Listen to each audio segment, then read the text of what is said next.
Welcome inside the School of Communications here at Quinnipiac University. I'm Assistant Professor Nick Pietruszkiewicz, and I am so happy to welcome in ESPN's own Ryan Hockensmith for the latest episode of What's Your Story? Ryan, thanks for coming in and doing this. Thanks for having me. You do NC-17 rated stories also? You know the cameras are on and the microphones are live at the moment, right? PG. Okay.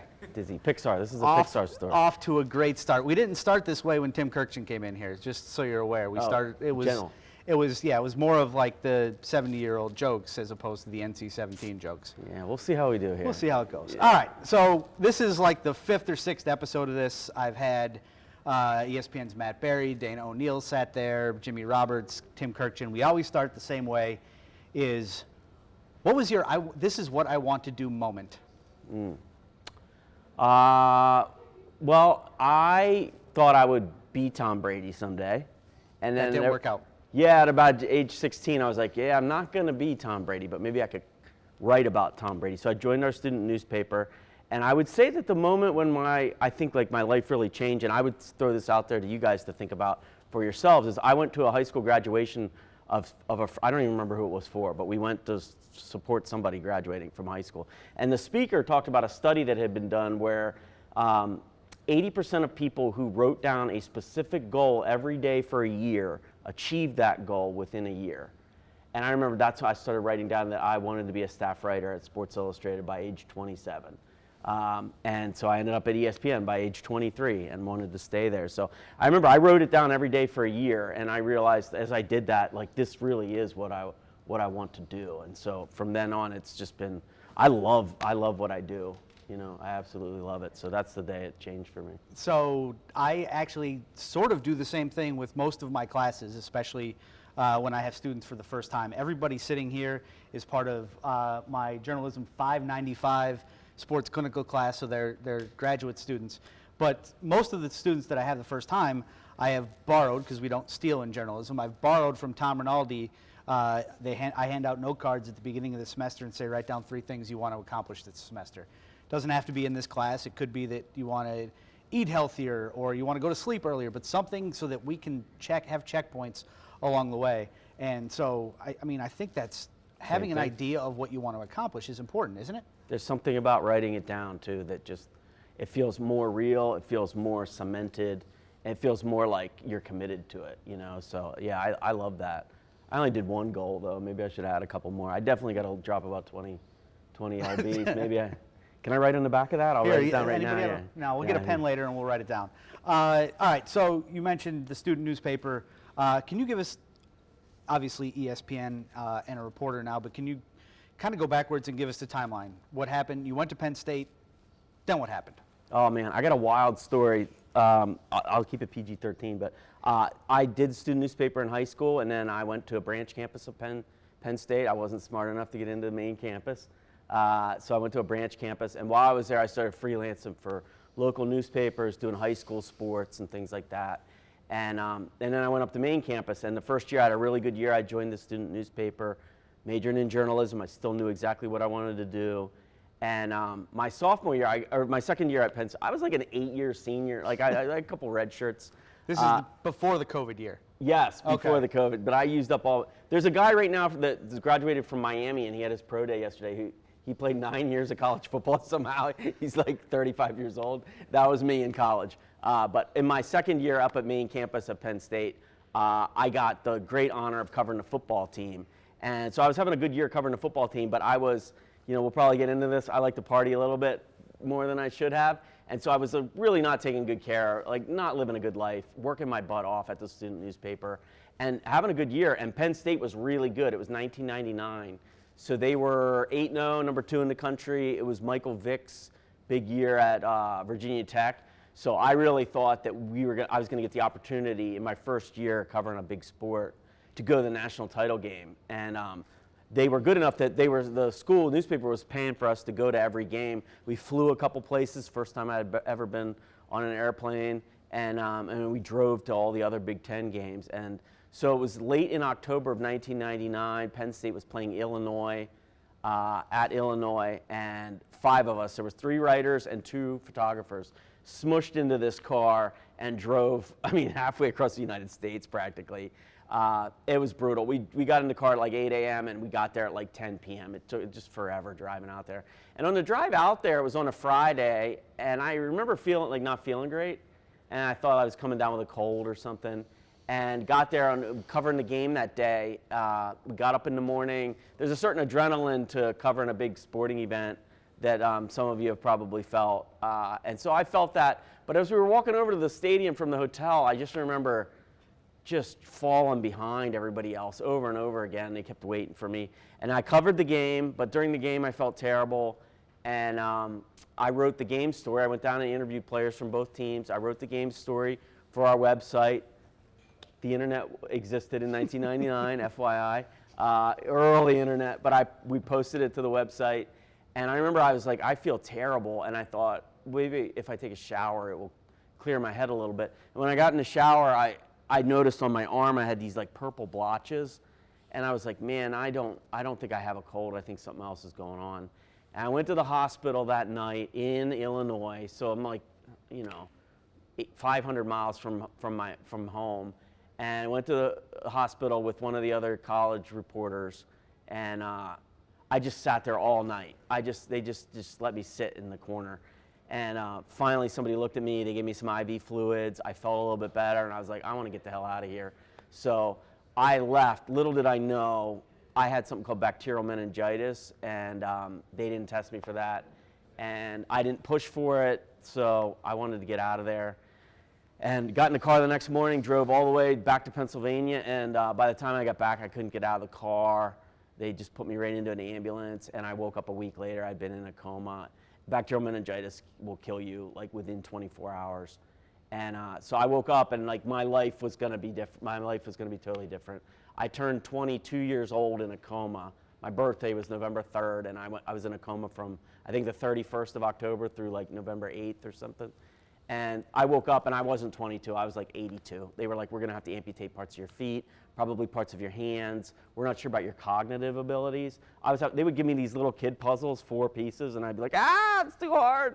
And I just remembered like being aware of that, and I really went into a tailspin. It was just really hard to, you don't realize, like you guys are pretty young, you don't realize that life is fragile. You make one mistake on the highway today, that's it, and as a young person, you feel kind of unbreakable. And I woke up and I realized how untrue that was, and they did. I ended up healing up pretty good. I was in a wheelchair for a year or 6 months. I went back to school a year later, but I did have to have multiple amputations on my feet. So I went from a size 11 shoe to I have a size 4 foot. I have a 10-year-old daughter. Her foot's much bigger than mine. So I had to figure out how to live with like a pretty significant disability and chronic pain and everything. And I had to figure out, am I still going to be capable of writing about sports is kind of hard. Like if you're a baseball reporter or something, you got 162 games to travel to, and I had to figure out like what I wanted, like did I still want to pursue this? And I did want to pursue it, but my life, it was considerably different. Figuring out like getting that blue accessible parking permit and using it as a 22-year-old is just like really hard to get it through your head. I didn't want to accept that my life was going to be so much different. That also got me started on painkillers. As I said, I like to party a lot, mixing a little opiates in there. It ended up, I'm sure we'll get to it later, but that started me down a track of turning to drugs and alcohol in a way that was not good. So I don't even remember what you asked me, but that was a bunch of stuff. So when you go through we'll get to that in a bit, but what was the hardest part about after coming out of the coma and starting to live your life and then trying to figure out the things that were easy before no longer easy? What was the hardest part of all that for you? It's really hard to accept that this is who I am, this is who I'm probably going to be. I remember I said to the doctor right when I woke up in the coma, when will I be able to run again? And he said, I remember he looked at me and he just didn't answer for a minute, and he finally said, Ryan, you're not going to run for a very, very long time. But I could see it in his eyes. What he meant was, you're never going to run again. And I run every day now, just for the record. But he told me, your life's going to be totally different.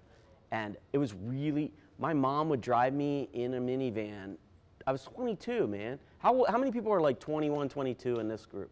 Yeah, so if you can imagine being back in the backseat of mommy's minivan, driving to the hospital 3 times a week, it just broke me, my spirit. And I definitely sulked for a while and had to learn how to walk all over again. But the idea of being and the other thing is I was dating someone I've been dating her for about a year. It was the first time I ever been in love. It was like the 5th time she had been in love, but whatever, like this was a starter relationship Focus. for me. Yeah, sorry. Yeah, there were a lot of ex-boyfriends out there. I'm just kidding, honey. We had been dating for about a year. We really were doing great, and then all of a sudden I'm in a wheelchair, and she's emptying a urinal of mine. It's like it really was weird to be in a romantic relationship with someone who had to be your mom a lot of times. And my wife and I were still together. We stuck it out. We've been together for 26 years now. But to be in a relationship was very hard, and then just to be infantilized again. Like I had to rely on my mom and my dad like the same way I did when I was 5 years old, 4 years old, So that was it broke my spirit. It took a long time for my spirit to come back. And, you don't want to break your spirit. Like that's one of the things I think has served me well is I think I got a pretty good spirit, and I did not. That was a hard year because I just felt like a toddler all over again.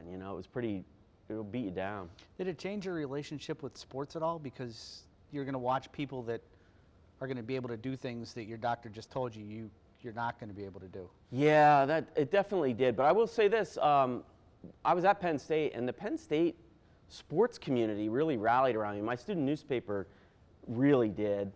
People were holding up signs for me and stuff at the next football game. Me getting sick at a football game was like a huge deal. It was like the AP wrote a story about it because I had interacted with those 2 football teams, but I had been on a bunch of campuses in previous weeks. So, at one point somebody told me Pennsylvania passed a law the next year that you had to be vaccinated for bacterial meningitis to get in at Penn State. So it moved the needle on the idea of like this will really hurt people.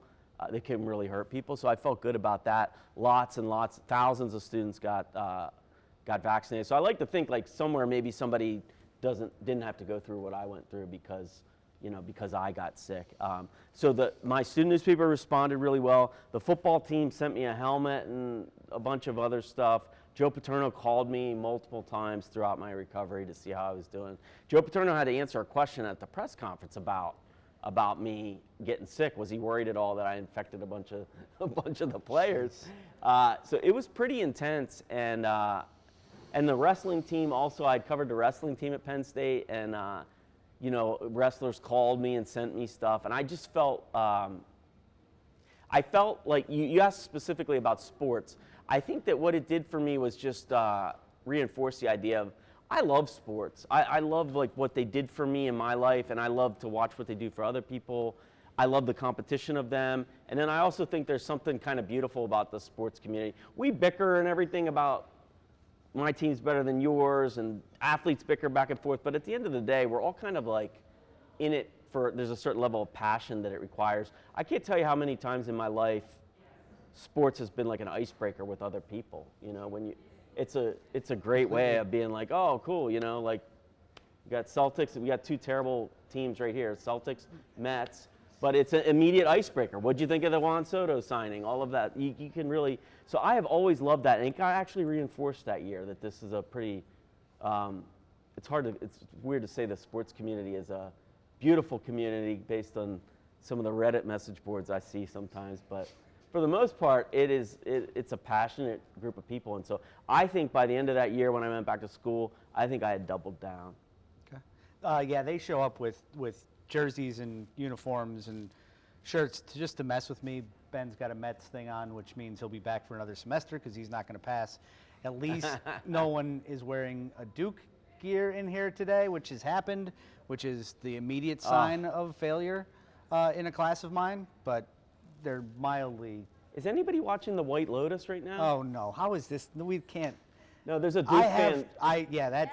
spiraling out of control. It's so fun. Yes, I've been watching, but yeah, maybe we won't get into an episode recap of White Lotus, right? Oh yeah, now. let's do that. No, let's not do that. I knew this. This will be the first unpublished one. Yeah, seriously. Mike will have to do some more But work. seeing a Duke fan struggle, today. seeing a Duke fan struggle in life is just a beautiful thing. I'm sorry. How do I even transition on these? Wow. Come on, we're having a the good question time. I was about to ask isn't even going to fit now. But I'm gonna go there anyway because you've talked about what happened at Penn State and then the issues with addiction. Because that isn't enough challenge in your life. How's your last year been? Yeah, a year ago I just went in for my yearly physical a couple days ago, and last year when I went in, my doctor was like, you need to get a colonoscopy. You're over the age of 45, and I was like, okay, fine. So I went and got one, and I woke up, and 2 minutes after I woke up, the doctor was like, you have cancer, and it's bad. And that set off a chain of events that set off a year-long thing where they found it in my liver too, so it was stage 4. I had like a 40% chance to live, and I had to do chemotherapy is really hard. I did 12 rounds of that, and then I had a surgery in October. I thought it was going to kill me. It almost did, I swear, but they cut out a big chunk of my liver, and then I had to have surgery to remove the tumor in my rectum also, and so. Yeah, it was a hard year. December 31st, I got declared cancer-free though, so I'm really happy about that. But I started smoking. I just wanted to see if I could get lung cancer. No, I'm just kidding. I didn't.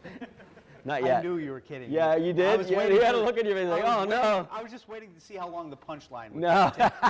not that long. Cancer's not that funny. People don't love cancer that much. Yeah. No, I feel it was a wild year, but I'll tell you what. Like one of the things I would encourage you all to think about. We all have like painful things that have happened in our lives, and in the moment it's just painful. But there's times later in life where you look back and you can find some gratitude within the pain. Because I only grow from painful stuff. Like if I read something in a book like you should do this or lead a happier life, I'm like, eh. But I've grown from pain. I think I grew a lot from bacterial meningitis, learning how to walk again and all of that. I think served me well whenever I had to fight cancer. It's a beast. Cancer's a beast.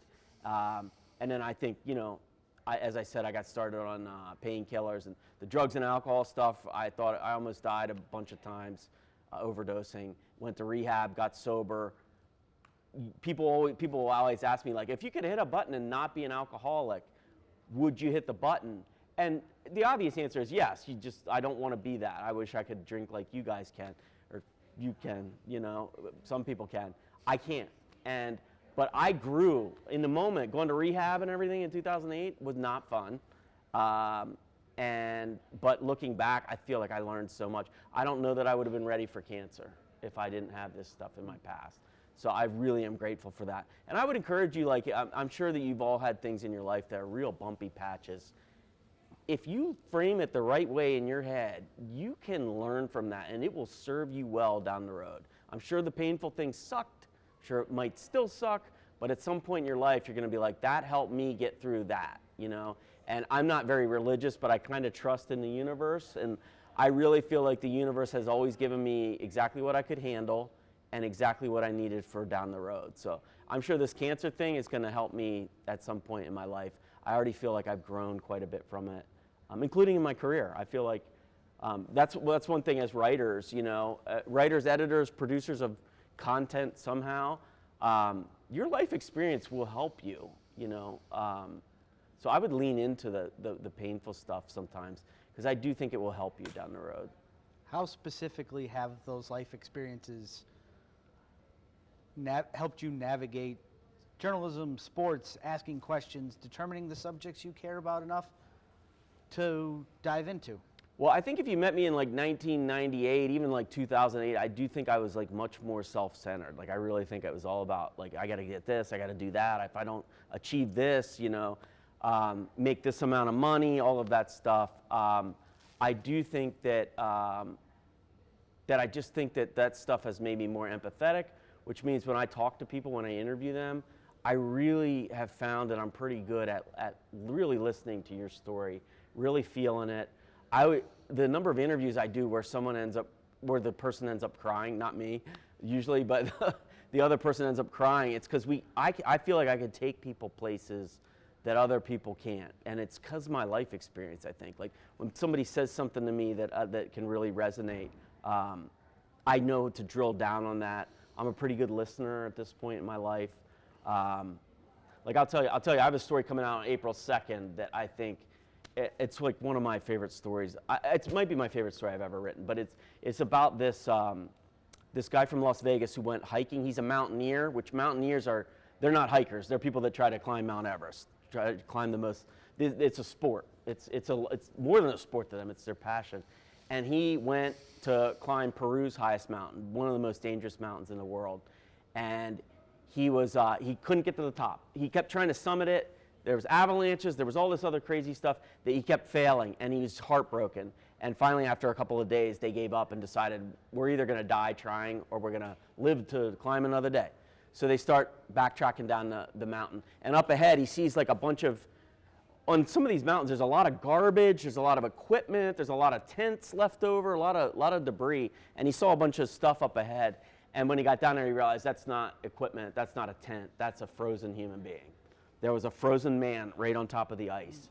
And he got up to the guy, and they didn't know what to do. He could tell the guy was not like from a week ago, but he wasn't sure how long this man had been there. And he opened up his fanny pack, and everything was perfectly preserved.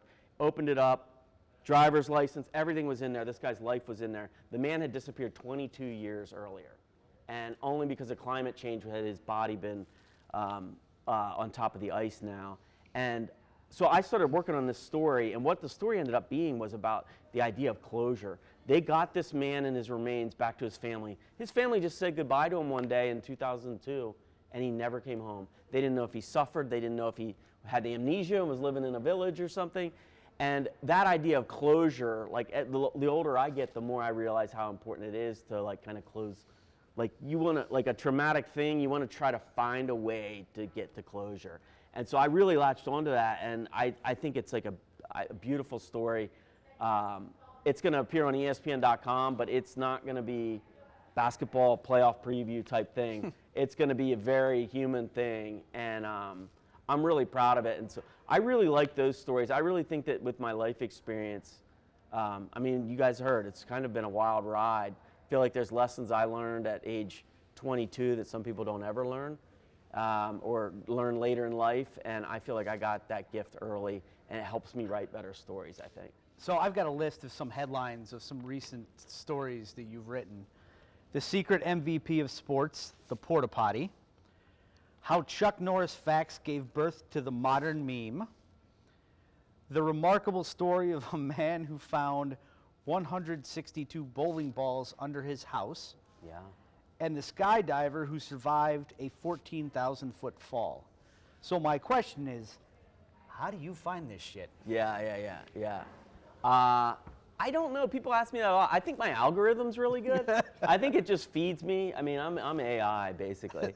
I do think I look for, what I end up doing a lot is I'll see one tweet about something and be like, that would be an interesting thing a month from now to call that person that did that viral thing or whatever. Like the bowling ball guy. I mean, this guy went to clean up, he went to like tear his back porch out, and his house is built on bowling balls. And it was a thing on Facebook for like 6 hours one day. Like everybody was like, I wonder what's going on. And so when I went back, I liked the way that our world works now. It's so fast. We're on to the next thing that I feel like I will cut and paste a link to a tweet or something and save it. Like I saw a tweet about the frozen man in Peru, and I just remember thinking, oh, I want to see how this shakes out a month or 2 months from now, because the rest of the world will move on. It's big enough that a lot of people are like, oh yeah, I kind of remember that, and I will hang on to it. And so in that way, you can kind of capitalize on how fast our attention spans turn over on things. The porta potty thing, I went to my daughter's field hockey game at some high school out in the middle of nowhere.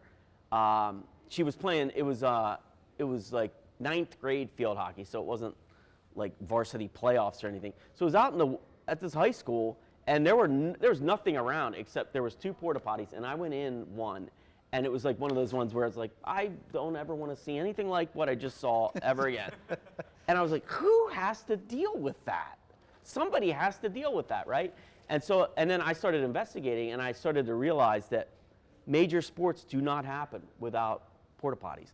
Concerts, parades, you name it. A lot of the things, mass gatherings, which are relatively new in American society. In 1950, there weren't, a lot of huge concerts, and there weren't a lot of huge sporting events, and there weren't porta potties. And so I just got way into that, and then I thought, I want to go to the biggest nightmare porta potty scene possible. And at the time, Bill's Mafia was like, they were lighting people on fire and throwing them through tables and everything. I was like, I know they don't take care of their porta potties up there. So I went to a Bills, I rode around all day with a guy who cleaned up porta potties in Buffalo for a Bills game. And I saw things I will never unsee, my friends. When I turned in that first draft of that story, I cut out all the, obviously, absolutely not going in a story. This could never run. But I turned in a first draft that my editor was just like, you work for Disney, right? This is, we do like Toy Story, and then you turn in this draft. And so we had to cut a lot of that stuff out of there. But I ended up, it got named in Best American Sports Writing in 2021. Richard Deitch, who, I don't know if he's a great media critic. I love Richard Deitch. He was like, it's the best story about shit that I've ever read. And I was like, I'm so honored, sir. Thank you. And I loved that story. Being with the guy, the smells and things were just, it was a long day. But I think I have a weird mind, and I just lean into it. I will confirm that you have a weird mind. Yeah, sources close to me have confirmed. Yes. You have a weird mind. When Dana O'Neill was here last time, she suggested a story, because she's working for Villanova now and no longer with the Athletic, that she was interested in. She came in here right after the Eagles won, and she wants to know if there's a warehouse somewhere just hiding the grease that they put on the poles. Yeah. Or if they just go to a strip club down the street and borrow, or what do they do? Yeah. But you know what? I have a joke. I'm not going to say. No. This was someone I took you in a direction I probably shouldn't have. Keeping that one holstered. Yeah. Oh, God, you can't leave me down that alley. No. The idea of that has crossed my mind about the pole, but then someone died this year doing it, and I was just like, God, it's like you can't even really have fun with it when it is actually, dangerous. Eagles fan, Philly. I'm aware. There's no other city that has to grease all of their light poles. Who else has to do that? Quinnipiac, I would guess, does not have to do that. If they win the hockey title this year, will there be any greased poles out there?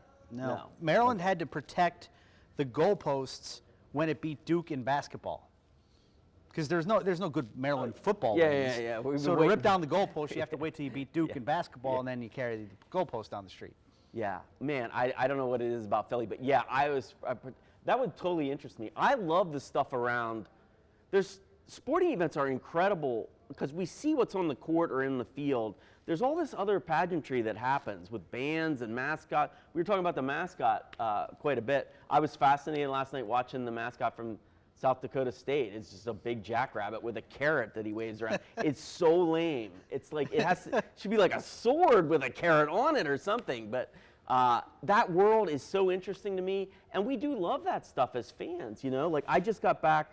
I don't know if I should be talking about stories that I haven't published yet, but I don't care. I'm hyped. It's like a trailer. Watching. Don't worry about it. They do trailers for movies, right? Like you want to preview. But I just spent a weekend with the Towel crew at an Oklahoma City basketball game. These are the guys that you don't see them. Somebody sweats all over the court. They're out there scrubbing, and it is such a fun story. It's this world. They take their job so seriously. And when I ask players about it, I think I talked to 5 or 6 NBA players about it. They're like, without those guys, we make $50 million a year. Like our ACLs and ankles are gone if the court's all wet. And so I just did this awesome story about what it takes to kind of the surround sound at an NBA game. It was so fun. I love that stuff. Again, the weird bodily fluid stuff. I don't know. I have many more questions. One, I'm afraid of which direction they'll go in if I ask. And you've had to listen to me for far too many years of your life, and we'll talk about that a little bit at the end. But I want to open it up to everybody that's here to ask some questions. Mike, we're good to go? Anybody who wants to lead us off? Amanda? Amanda's not in this class. She just wanted to come and see you. And she's a Red Sox fan. Yes. I'm so sorry. It's okay. So- All Boston sports? Yeah. Yeah. Well, I'm not a big basketball person, Okay. but like Celtics. Okay. He already knows your name because I said it out loud, but everybody tell him your name and Is it? Oh, I'm good. Okay. just talk loud enough so he can hear it. Okay. I'm Amanda. My question is, you talked about how you run every day, and like as someone who also runs almost every day, how does it help you? Like when you're running, I mean, for me, it's like emptying your mind. Like, what are you kind of thinking about? I listen to podcasts while I run, which apparently people say that's psychotic behavior. Are they true crime? Because I do that. They're not. Oh, okay. They're dumb sports podcasts. I can do that too. Okay. Yeah, no, well, like I said earlier, when that doctor said, he basically indicated that you're never going to run again. Your life is, there's something about me every time I get on the treadmill. I can't run for very long. I can run for, I could do a mile probably, but anything over that, I'm in a lot of pain. Like my feet still hurt every day. So when I run, I think about that almost every time, like that someone told me I wasn't going to be able to do it ever again. And there's something really uplifting about the idea of being told you're probably not capable of something, and then you do it, you push yourself through it. So I think it really helps me just feel, I'm just proud every time I get on there and run. And so it's funny, like between taking a shower and like running, I oftentimes will come up with like good ideas. So I don't know if that's clearing your mind or cluttering it. Maybe it clears out all the, like I got to get my kid to this, to school by this time, and I got to do this and that. It definitely clears it out. I'm like, you know what's great? Sweat at NBA games. I want to learn more about that. So yeah, I guess it does clear my mind. But how much do you run though? Like, do you run like 5 miles at a time? Yeah. Oh. Like a little. Yeah. I run a lot. Okay. I don't know why. I struggle to drive 5 miles at a time at this point, so I can't do that much. But for that 10, 15 minutes, I do find it's incredibly valuable. You do a lot of thinking. Yes. Who's Which next? isn't good. I mean, he knows. Thinking Yeah. bad. Yeah, porta potties. Cam behind you and then to Tony. Hi, I'm Cameron. Hi, Cameron. I guess my question is, at what point in the reporting process do you start to write, or does it depend on the story? Well, so like if you mean when do I sit down and start actually typing up what I want to say, I think about my stories a lot. Like I think about my stories I think I write my stories in my head, at least the structure of them, like when I'm not at a computer. Like it really comes through. I came up with the end of the towel boy story on the treadmill the other day. It came to me. So I think I actually like block everything out in my head before I actually sit down and do the writing. Although I'll tell you this, a couple of stories recently, while I'm on the trip reporting, like I sat down and wrote the lead for that Oklahoma City story before I left Oklahoma City, because everything about the scene, I like to write a lot. I think scenes are so important in stories. Like I can tell you that someone's an aggressive personality, or I can give you an anecdote, Like I remember Mina Kimes, this is such a throwaway thing, but it's stuck with me for years. She was writing a story about this guy, Jalen Ramsey, who's a great cornerback in the NFL. And she wrote a fantastic story about him. And she was talking about how competitive he was, right? And she could have just droned on about like, yeah, he's really competitive and his teammates say it. But she told this brief anecdote about she went with his family and him to a driving range. And he swung and missed at a ball on the driving range. And he looked around for like 60 seconds to make sure no one saw. And I thought, what a great anecdote that is. That tells me more about that guy than like you just blathering on about him. It just really zeroed in on that. And I will say this, like to come full circle, one of the things I think about that I like about White Lotus is they tell you about, What? It's a storytelling. Oh, This okay. is storytelling. all right. Mike White is the writer, and he's boy. able to. There's something about wearing a Duke T-shirt that tells you something about the guy. There's something about some of the behaviors of other people that all you need is 10 seconds of it, and I know that I recognize that type of person, and so yeah, I don't know what the point of that was. Yeah, you just wanted to make me I just want uncomfortable with this White is a White Lotus Lotus again. conversation, Okay, right? yeah. Please give the microphone to Tony and Oh boy. Hi, I'm Tony, and I know you talked about kind of leaning into your own vulnerability when you're doing interviews and kind of helping the person you're interviewing to kind of feel that empathy. How do you make it so that it's not about you, but it still makes them feel comfortable to share their own stories? Yeah, that can be tough. That can be tough, you know.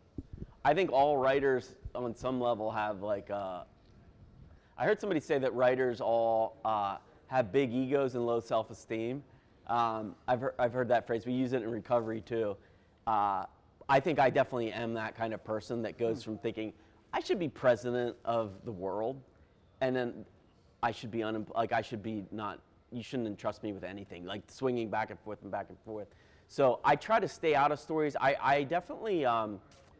When I listen back to my transcripts, which I transcribe all my own stuff, I know that's like kind of, a lot of people don't do that anymore. I understand why. It's a huge time crunch. It's a big pain in the ass. But I like to hear it all over again, because a lot of times I'll start writing my story. When I'm listening to the interviews again, I'm like, that was my lead. I didn't even realize it. Or that's my ending to my story. And one of the things I realize sometimes on my interviews is that I talk too much. I think the less I talk, the better like, what's the point of me begging you for an interview if I just am interviewing myself? You know, I can do that anytime. So I try to talk as little as possible, and I really, like one of the things that I used to do early in my career, and I would urge against it, is you have a list of questions written out word for word, and then you're so trapped by that list that you're not actually hearing. Like sometimes I'll hear somebody interview, and a subject will open up a door, and the person just is on to the next question, and they don't even realize that that door was open for them. And so I really try to let them talk, and then I do think I do a good job of being like, hey, what did you mean by that when you said that that provided you closure? You know, in what way? And I do think, like, it's funny. Every story that I've ever written is kind of just about me. You know, it's like I've made all the choices in it. I chose who to talk to and everything. So in some ways, it's a representation of you. And so I think, like, I do think that I live a very vulnerable life now. I think like to stay sober, it's like what I have to do. I have to say, I surrender. I don't know how to live a life without this. Help me.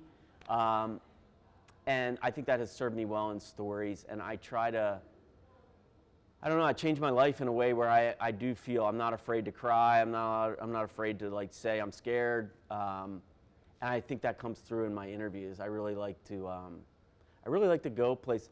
One of the things about my stories is a lot of my stories, I won't say specifics, but a lot of my subjects I've had subjects that are like kind of upset with the stories that we do, because I do think that sometimes we go places where they haven't gone in an interview before, and they start to forget they're doing an interview.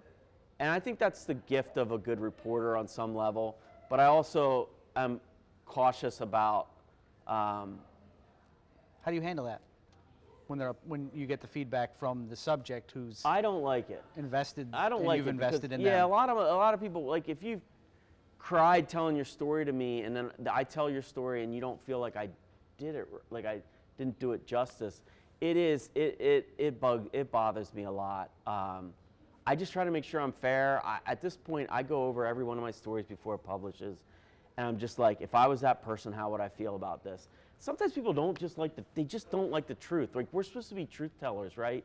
And they don't like hearing that they blew that call, or they shouldn't have called that play, or they created an atmosphere where a lot of times you'll do a story on a coach or something, and you'll have 3 players be like, yeah, he's a jerk, you know? And then the subject, the coach, doesn't like that you had that in the story. And it's like, I don't feel that bad about that stuff, because as a reporter, like, you're supposed to try to get to the truth. And I don't think, I'll admit this about myself, if you wrote a story about me, you'd probably have some stuff in there that I'd be like, oh, I don't like how they framed that, or I don't like, and it wouldn't be that it's untrue, it's that it just hurts. Right.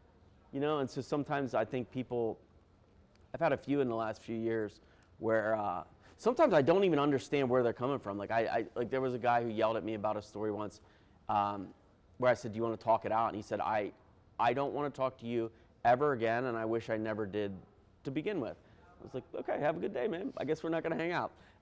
And I didn't even understand the anecdote that he was upset about. Like, I didn't even understand what he's upset about. And some of that stuff you just have to accept as like part of the job.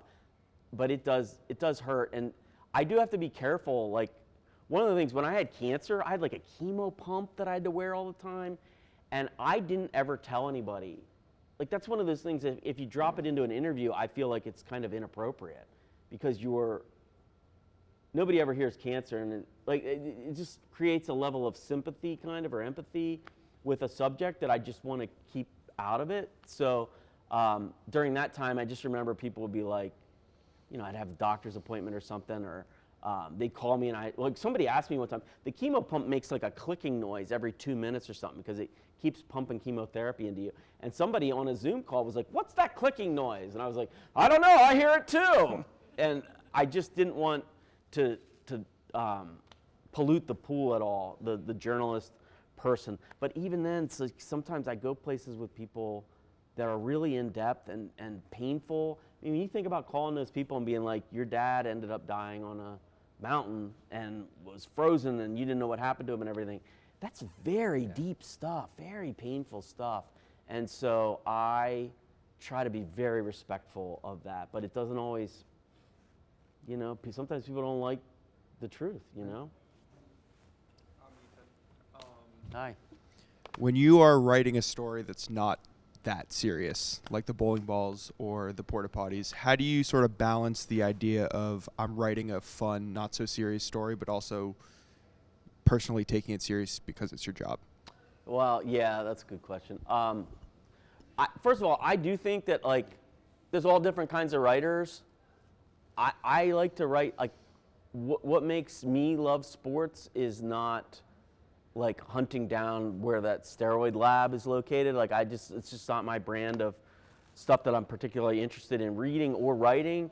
I love the joyous, goofy stuff.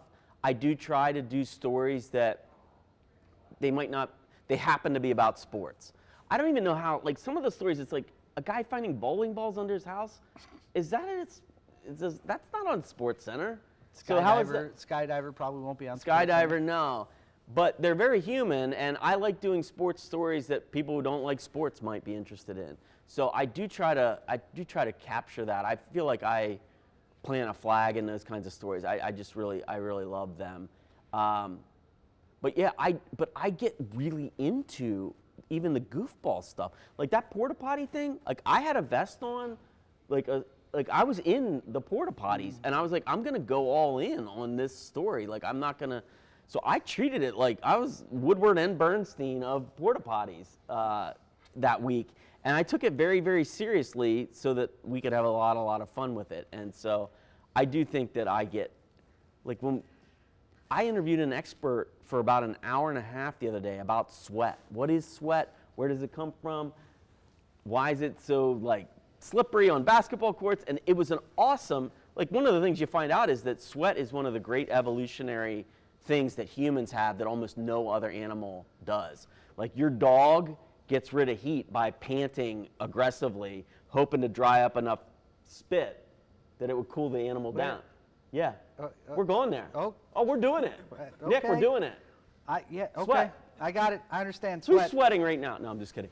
But I was like, I could have just written a story about the towel crew, but I was like, I want to find out what this is. So right now I have a section in the story about how sweat is one of the secret superpowers of human beings. And I think that stuff's interesting. Is it overkill? I know there's people that will be reading this story and be like, okay, Shai Gilgeous-Alexander, Nikola Jokic. It was a Thunder Nuggets game that I was really in on all the sweat. They'll be reading the story and then they'll be like, wait a second, now we're talking about just sweat? I'm out. I know that's probably going to happen for some people, but I take it very seriously. I think the more serious I take it, the more fun it is. If you don't have either a business card or a T-shirt with "I am the Woodward and Bernstein of porta potties" made, you're missing. I have it tattooed on 3 places on my body. Connor? I don't. All right, my name's Connor. So you talk about all these crazy ideas that you have, but how do you pitch these to your coworkers and bosses at ESPN? Well, first of all, I would be fired by now without bosses and editors if I could just publish anything I wanted. So the best thing my editor, like I think I'm good at my job, but the best thing my editors do is talk me out of bad ideas. And they do it, their batting average I think is 1,000 on that. They really reel me in. But yeah, some of my pitches are just like, oh boy, that's weird, man. What's this guy doing? So I do, but I have a level of trust now, you know, that like we did a porta potty story, for God's sake. We did a porta potty story, and it ended up being pretty profound about, you know, how we get together in society, you know, as large gatherings. And so I do think that I have a track record now, but boy, going back to that porta potty pitch, I think that one took a while. Maybe I just wore people. I definitely wear people out. Like you guys, like when you leave here today, you'll be like, phew, don't have to deal with that guy again, I'm sure. So there's an element of wearing people down, but like I do think that whenever I really latch onto something and see its potential, my editors are like, let's give it a shot. So mostly pestering, a little bribery, and a little bit of a good track record. I don't have to deal with that guy again is usually the phrase I hear most at graduation. Oh, okay. When they're done with me. Okay, Yeah. we're Yeah, similar so in we're that in way good then shape. too. Go ahead, Zach. Hi, Ryan. Hi. My name's Zach. When you're writing stories that are so dependent on the human element rather than sports, how do you get over technology difficulties? Like when you're trying to get someone's story, but you can't read their body language because you're over the phone or you can't see their face. Well, so if I can't get I do try to travel to a lot of places. The past year has been really hard to travel. Like I wasn't allowed to travel for a while after my cancer diagnosis. I really pushed to do Zoom. I feel like at least on Zoom I can, if you read through my stories, you'll sometimes see where I'll say that, you know, the person itches their left ear every time they talk about blah, blah, blah. That's your right ear. Oh, yeah. No shit. I didn't even know. Yeah. So I'll write in the story that this guy doesn't know which ear is which. No. I do try to do Zoom because I like to see their face. I also think there's something different from the person telling me their story and like looking at my face versus just on the phone. So if at all possible, I try to do Zoom or in person. I have had technical difficulties for sure. You know, although I've had less now, but like when I first started, I remember one time I was doing a story on a high school baseball team that was in the playoffs, and I remember it started raining and I had a tape recorder. It was like 1997, and it started raining, and the tape recorder, I had it right in the guy's face, and it's just like a little bit of smoke started coming out of it. And I was like, I think we're both gonna die during this interview about the Chambersburg baseball team. I haven't had one of those in a while, but yeah, you do. The other thing about technology is like, I've had a few times when I've been at press conferences or something where I hit record and I didn't hit record, and then I have nothing. And so I try to not be super, like you'll see me recording a press conference, but also jotting down notes. So if I need to backtrack and do it, I don't like being overly reliant on technology stuff. I mean, I know I sound like an old guy when I do that, but I've lost files before. I've not recorded something. I've accidentally deleted things. I like to transcribe my own tape just because I also feel like I haven't seen the perfect transcription service. Do people use transcription here? Okay, so a lot of people do. I haven't ever found it to be like completely perfect. I don't like it either. No. So I feel like I owe it to my story subject to make sure, especially a sensitive story, you want to make sure you get the quote. Like I don't want a robot that gives me the wrong quote that's this person. And then you go back and it's like, what happened? Why'd you say it? I didn't say it that way. And it's like, oh, sorry, it was AI. It told me you did. Yeah, I also feel like the inflection matters, right? And you'll hear it and then you'll be reminded of, oh, this is when they were animated, or this is when they scratched their right or left ear, depending on which way you're looking at it. It helps jog your memory of what that experience was like when you were either sitting with the person or on Zoom with them. I still rarely do an interview where I listen back to it and I feel like, nope, I was completely cognizant of everything in that interview in the moment. There's things when I come back, wow, that was the third time that person brought that up. That must be really important. And then also the other thing, when I'm transcribing tape, I also, I will transcribe it all in one big file, and as I'm listening to it, I'll hit pause and write in at the bottom follow-up questions. And unless you read your whole transcript over again, like I don't know that you're going to do that. Yeah. Hey, Ryan. Hi. My name's Ben. When talking about sobriety, there's like a lot of emphasis put on the 1 year, 5 years, 10 years, 15 years. But I feel like there's not enough put on the minutia day-to-day grind of staying sober. How did you manage to do that? I don't know. Some of it's beyond me because, I drank every day and did drugs every day. I mean, I was taking 50 to 60 painkillers a day sometimes. I was overdosing. And I would go to bed every night and think, I can't do this again tomorrow. And I would wake up sometimes and be like, I can't do that today. And within an hour, I'd be doing it again. So there was like something, like just a craving and an impulse that just was so far beyond me. But I really do think, I mean, we joke around that the world record for sobriety in a day is 24 hours, and I have to break the record every single day. And so I do a ton of stuff. The way that I do it, some people go to one meeting a week and they're fine. I have to be like super aggressive about it. So I still go to as many meetings as, I sponsor guys with a month sober and they go to the same number of meetings as me, and they should probably be going to more meetings. So I do think that within a couple of weeks of getting sober, my life got better. And when your life is better this way than this way, and you don't have it, like once you're out of the withdrawal period, withdrawal from painkillers was really, really tough. Withdrawal from alcohol can kill you, So once I was through that period and had like a clear head, and my life was a little better, and people were talking to me again, and I did realize, like, wow, my life's better this way, and so I try to make that choice. But I do have to make that choice every day. I don't know any other way. Because one of the things you realize, like I remember when I got sober, I thought, if I just stop drinking, I'm just a delightful person. Every other way, I'm just absolutely amazing. And you realize, like, oh, actually, that's not true. I got issues, because I didn't drink just because it was fun and it was sitting there every day. It was because I didn't know how to deal with life. I didn't know how to cope with life. I didn't know how to deal with basic disagreements, conflict. I didn't know how to deal with like not achieving a goal in life. I didn't know how to deal with it other than numbing myself out. And I had to figure out like, what do I want out of life, And recovery has given me that. It's the most important thing I've ever done. And it's also like probably the hardest thing I've ever done, because it really is.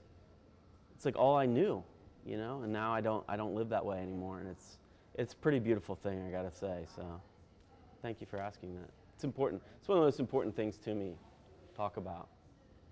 Hi, I'm Michael. You've written a lot of different stories throughout your career, whether it's through a sports element or a humanistic element. I just want to know, who's the most interesting person you've ever talked to for a story? That's a good question. Almost every story I do, I'm like, this is the most interesting human I've ever spoken to. The Chuck Norris meme story, I gotta say, you guys are too young to have been there in the early internet days when, the word meme hadn't been invented yet, but memes were starting. There were Vines or something, right? Yeah, there were Vines. There was a bunch of different. There were a bunch of different. Do people even know what Vines are? They're laughing at me. I'm old. Listen, leave me alone. Yeah, the guy who started the Chuck Norris thing, he's now like one of the world's leading AI people. He's a brilliant guy. He's written all these books that are Chuck Norris facts, and then he's this brilliant. Went to MIT, like a brilliant. I was sitting with him. I sat with him all afternoon one time in Boston for that story. And he just had so many fascinating thoughts about the world that I didn't even include in the story. And that's one that is just like barely about sports. Like I don't even know how we did that. But I do think memes are, I think in the story I made the case that memes, like sports and memes go hand in hand. I mean, it's just, they like to go back to the White Lotus. No, I'm just kidding. But the meme of a guy in a Duke shirt, like it's going to happen. If they lose, I can't wait. But memes and sports go hand in hand, and it was so fascinating to me that this kid goofing around on his computer late at night came up with it. I just was so interested in that. And the fact that the memes are so dumb, like the Chuck Norris thing. I laugh hysterically at the Chuck Norris jokes. I love them, but not everybody does. They're weird, right? It's like, what even is this? And then the idea of how he chose Chuck Norris, because he tried Vin Diesel. He did Vin Diesel for a while, and it didn't take off. There was something funnier about Chuck Norris. So that story also was about, like, I did stand-up for about 5 years. I forgot to mention that at the beginning, yes. Your And it was a stand-up really career. interesting life experience. Like, bombing on stage, like, there's no worse feeling in the world. I'd rather have cancer all over again than bomb. I showed up and laughed on your behalf He a couple did. of times. Very like, the jokes supportive. weren't funny, but I laughed Very anyway. supportive. He did fake laugh. He did. Yeah, it was rough. It was rough. But that story, that guy was so interesting, and I love that my job allows me to sit down with a guy like that. Like I found it very interesting. And I think that even if you don't like sports, that the idea of like, where did memes come from? What were the important ingredients? Why do we actually like memes? Like, what is it about a meme that coincides with where we are in society, that this is how we communicate a lot? I love that. So I would say Ian Spector, the guy who wrote that book. It's so funny that this guy's at MIT and people are like, can you sign this book that you wrote about Chuck Norris? And the picture's him in like underwear, big muscles on the front, and it's just like that contrast. I really like talking to that guy. I think the skydiver one is the one that made me think of it. Has anybody approached you about turning any of these things into a movie or Netflix or anything? Quite a bit, yeah, quite a bit. Nothing's really happened too much yet, but yeah, a couple of documentaries and things have been in the works. Yeah, I love telling stories that you have that conversation afterwards. And at the end of the day, that's what you want. You want to have something that feels cinematic, and most of my stories are 5,000 words long. Like, they're pretty long. A lot of them I could see as like a screenplay or an episode or documentary, something like that. So, I did a story about these two wrestlers who fought off a grizzly bear attack like 2 years ago. Of course you did. Yeah. Cauliflower ear plus a bear attack? I'm in.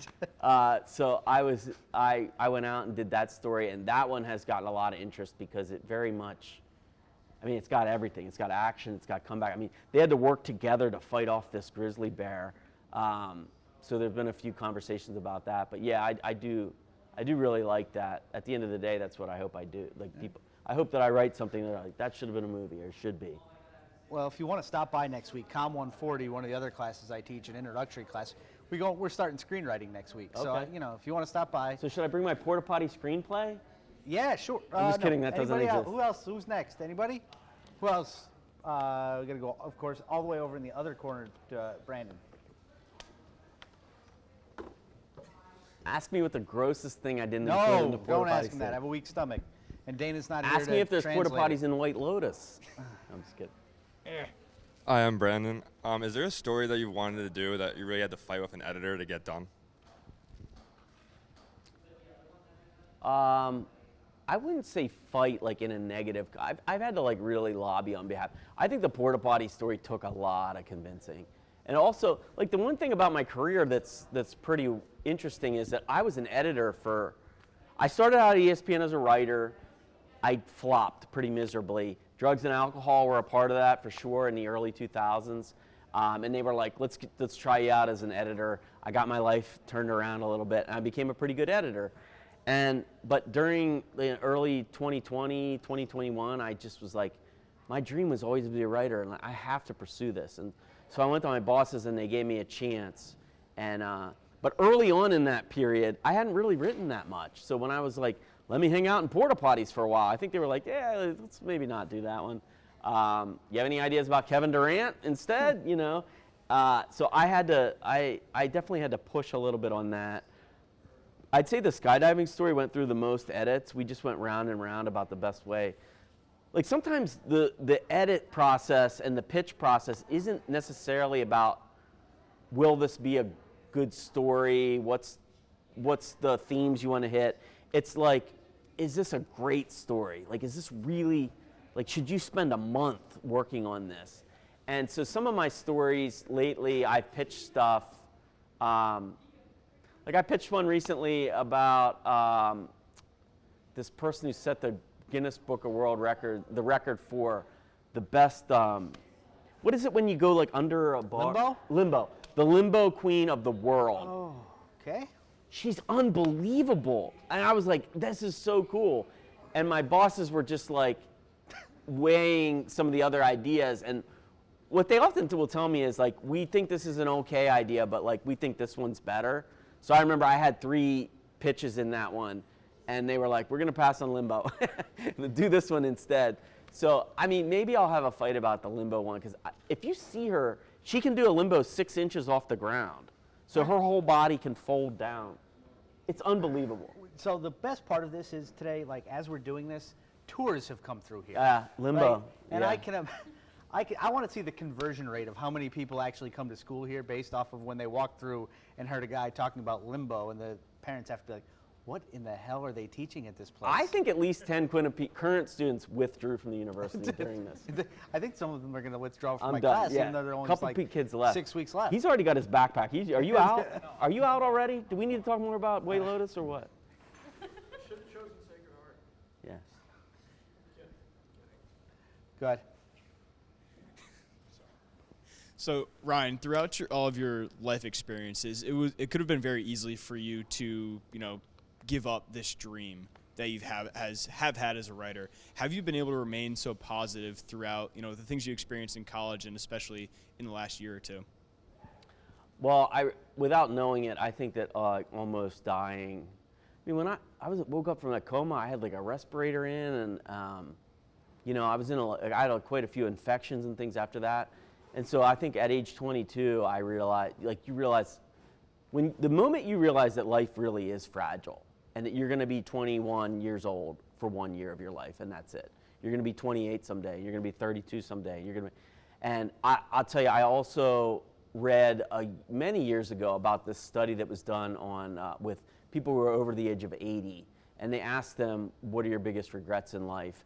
And the big ones were obvious. It was like, I wish I had spent more time with my kids. I wish I had worked a little bit less. But one of the ones that's really stuck with me was, I wish I had taken more risks. I wish I had taken, I just thought oh, I'm graduating from college. I just got to take this entry-level job because I got to pay my electric bill or whatever. And in reality, that's the time you take risks. And so that has factored into my life that I got one life on this planet. When I got diagnosed with cancer, it really hit me hard. I remember looking at my 10-year-old and just being like, I can't go. She's 10. I cannot die. We just haven't had enough time together. I got a daughter in college. She's sick of me already, so that's fine with her. Middle kid's probably burned out on me also. She'll be fine without me. But that 10-year-old, I just remember thinking and my cats, I love my cats. I have to fight for this. And so I think I had a smile on my face the whole time I had cancer. And I just think that one of the things you're going to find in life is there's something, it's different for all of us. What gives you spirit? What really lights you up? And maybe it's not professional. Maybe it's other things. I know my sobriety lights me up, working with people in sobriety. There's almost nothing more rewarding in my life than seeing somebody that I've driven people to rehab and they are 10 years sober now and they're back with their spouse and their kids love them again. There's nothing more rewarding than that. That lights my fire every day, the fact that I get to participate in this thing that is so life-changing. There's something for each of you that will light your soul up, and maybe it's cooking, maybe it's feeding the homeless, maybe, I don't know what it is for each of us, but I found that in my life, and I just refuse to be. The other thing is, forget about some of the stuff I said earlier about living a risky, productive life. I didn't get sober to be miserable. I didn't get my toes amputated to be miserable. I'm not going to be miserable. I refuse. I don't care what you throw at me. I'm just not going to be miserable. So, we're supposed to. There's a joyous and happy life out there for all of us. You just got to find it. Sometimes it's a grind. Anybody else? I don't know. It's magic. Do you want me to give it to him? I do this with great fear. Oh, are we gonna get real inappropriate right No, now? I asked this to everybody. Oh, it's all right. So this is definitely going to be the last question. This is our. Unless other people have Oh, questions. Ben's got here. Hang on. You All right, that well, that I'll that wait. is the usual ending of the session. This one's a fun one. Wait, you got bumped? He'll be last. No, his is Oh, last. his is- you're the he's- closer. Yeah. I wouldn't say he's Rivera because he's not nearly as effective as Mariano Rivera. He's like Jerry's Familia. Yeah, so yeah, he's more a Craig Kimbrell type of closer. Okay, We okay. don't know how it's That going guy to go. could throw gas, man. Craig Kimbrell is like Last 500 couple saves. years, Or no, not 400. productive. It was Kimbrell, which is the draw. Anyway, focus. You should have said Edwin Diaz. Yeah. Let's go. But also, who eliminated the Phillies in the NLDS? Okay. Oh man. What TV show do you think's done the best job storytelling? Oh my God. that one went sideways. This one went more sideways than that one's going to go. So I do love White Lotus. I just got done with Severance. Severance is I have not started that, but all of them are telling me that. Severance is messy, and I'm a little frustrated by it. But it's like they're taking swings at stuff, and I'm just so glad that they do that. I was a Better Call Saul fan. I watched The Wire. I never watched The Wire that's so until the pandemic, and So good. I struggled a little bit with The Wire before I just realized its brilliance. And the reason why is because I watched 100 shows that tried to replicate The You Wire. didn't realize this was the So you original. realize like this was the original. Yeah. This was, and one of the things I love about The Wire, the reason why it really connected with me, and I think it probably most people, is that everyone was a human being in that show. There Yes. wasn't the big bad villain who sells drugs and the really glorious police officer. There was a little bit of the drug dealer in the cops and a little bit of the cops in the And so I really liked that was the first show that I remember ever seeing where there were no real villains. Like even some of the drug dealers and people, you realize how they were stuck in that life. Like that was the way out. And some of the cops were kind of shady. I don't ever remember seeing a police officer being framed that way at all until that show. Or even a drug dealer. Omar is one of the most beloved Yes. characters in the history of television. Yes, he's beloved, and he's just out there with a sawed-off shotgun taking some people out, doing one of these. That's the Oklahoma State. Is that the Oklahoma State? Oh, it's just this? Yeah. Oh, so I added some flair to that. I'm sorry. Okay. All right. Sorry, I got a little animated about it. But All right. yeah, I think The Wire is a really good show. Here comes our closer. I got Yeah. one or two more, but I'll let you. Oh, well, close you this. touched on it with the Chuck Norris person, but who's the coolest person that you have in your phone? Like if you opened up your contact list and said, "This is a cool person," who is that? My dad. No, I don't know. Okay, I'm going to give a screwball answer. I love college wrestling. I wrestled my whole life, and I think it set me up for life in a way. There's something about wrestling specifically there's something about getting your face just smushed into the mat by another person and not breaking, doing it, having it happen in front of people. There's something about wrestling that really, I think, set me up for life. And so I did a story in 2001 on Cale Sanderson. He's the Penn State wrestling coach. I think he's the best coach of any sport, college, pro, anything. I think he's changed an entire sport, which is now, I think, starting to infiltrate kind of like the UFC also. And so I have Sanderson and his brother in my phone. I actually don't know if Cale's cell phone still works, but I talk to his brother a lot, who's an assistant on that staff. And some of the things that they emphasize for their athletes they were really ahead of their time about finding gratitude.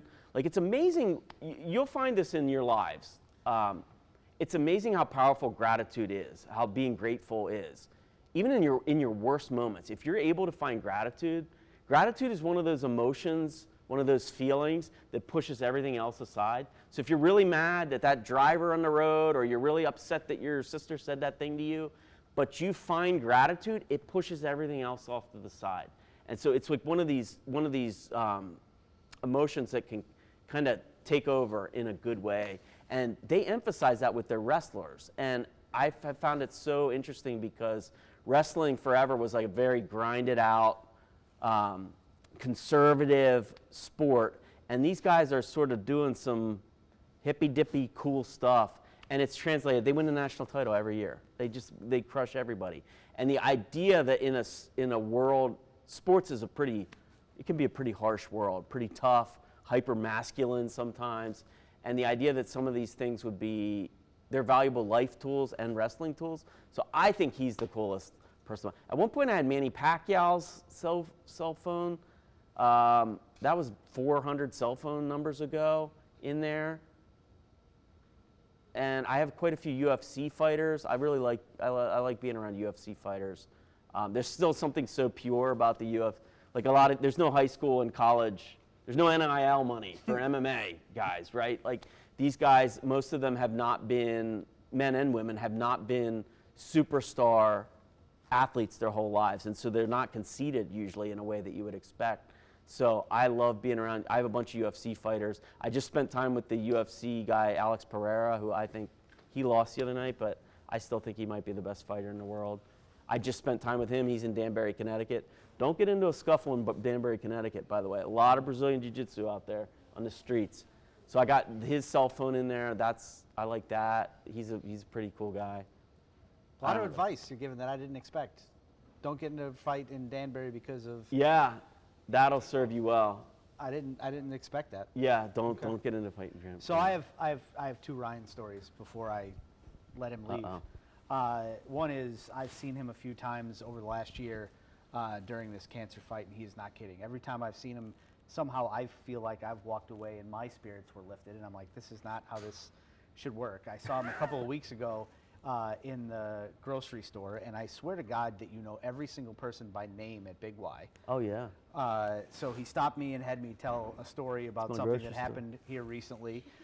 He was checking out in the side, and he was asking the woman who he knew by name about her, and it's just the connection he makes with people, even when he's going through what he's gone through this last year, is incredible. And the other part, the more important and more personal part for me, is he at ESPN was and remains a close friend, but at ESPN he was incredibly important to me. I've said multiple times here that I had 14 years there. Not every year is going to be perfect. The last couple weren't especially good for me, but I owe that place everything. Everything I get to do is because of 14 years at ESPN. But the last two weren't the best, and the place changes, the people there change, I changed.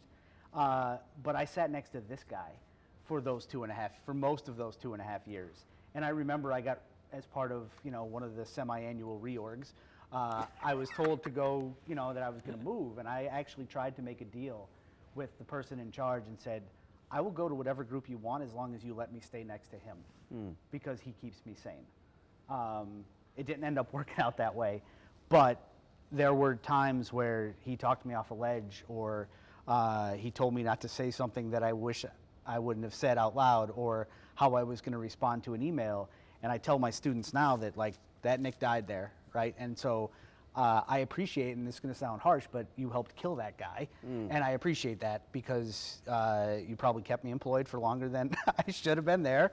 And you helped me find that happiness that you're searching for. So I appreciate that about you, and I appreciate that you came in and were as open and honest as you were on topics that are not easy to discuss. And so I really appreciate that. So Ryan, thanks for coming in and being the latest guest of, hey, what's your story here at Quinnipiac University? Ryan Hockensmith, everybody. Thank you. I would say the same thing. Yeah, you've been a great friend to me. Yeah. You really have. He's one of those guys, you hear people say it, very good at what he does, better as a human being. Even better as a human being. I try.